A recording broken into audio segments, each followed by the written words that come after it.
ela move só o braço, ela tem uma alteração da consciência leve e elas às vezes são difíceis de diagnosticar, porque a família não percebe. E como que a gente consegue, doutor? Como a gente consegue identificar o que é e que é uma doença? Perfeito. Primeiro, prejuízo. Se começa a dar prejuízo, procura. Porque todos os outros casos que eu falei também são doenças. Por exemplo, né, transtorno de déficit de atenção, mesmo do adulto, pode ser tratado, pode gerar um prejuízo, né? Essas outras causas metabólicas. Então, o médico vai ouvir sua história, vai ver os comemorativos que tem e aí vai partir para a investigação. Às vezes, no consultório é comum a gente não saber o que se trata. Porque nem sempre consegue filmar, né? Então a pessoa descreve para você, você tem que imaginar o cenário e muitas vezes você faz um exame que a gente chama, às vezes, vídeo EG. A pessoa vai no hospital, fica como se fosse internada com a câmera e os fios para a gente ver como acontece aquilo. Porque muitas vezes a pessoa fala várias vezes por dia.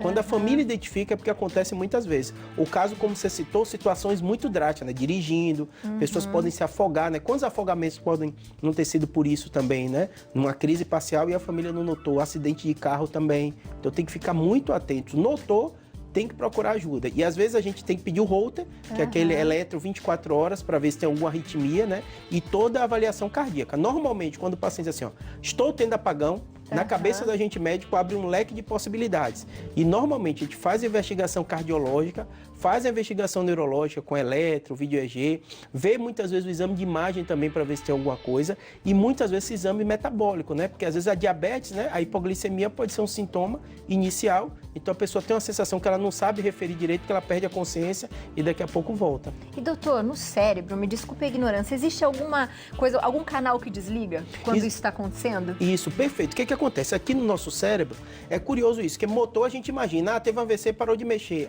parou de mexer o rosto, né? Isso é muito comum, mas o cérebro também é só pela consciência. Então tem locais, tanto no tronco cerebral, vou dar exemplo que você vai entender. Quando a gente dorme e a gente sonha, o cérebro é desligado da parte motora, então a gente sonha correndo, a gente e fica paradinho. Tem animais, né, como o gato, né, às vezes ele se movimenta durante o sono. Então esse desligar que você fala acontece quando a gente dorme. A parte, o comando do cérebro para a parte motora, ela é desligada. Então você sonha correndo, nadando, tudo e tá lá paradinho.